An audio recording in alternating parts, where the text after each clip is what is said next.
যে নিয়োগ প্রক্রিয়াটি চলছে নোটিফিকেশন অনুযায়ী কিন্তু কোনো কাজ সঠিক সময় হচ্ছে না।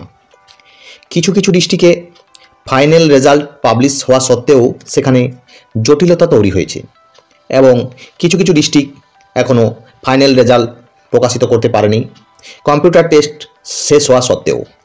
কেন পারেনি তার কারণ অনুসন্ধানে আমরা যে তথ্য পেয়েছি আপনাদের কাছে আজ তা শেয়ার করছি। আমি পরীক্ষার নাম বা কোন বিষয়ে বলছি সেটা হয়তো আপনারা বুঝতে পারছেন। আমি এখানে নাম বলতে চাইছি না আইনগত জটিলতার কারণে।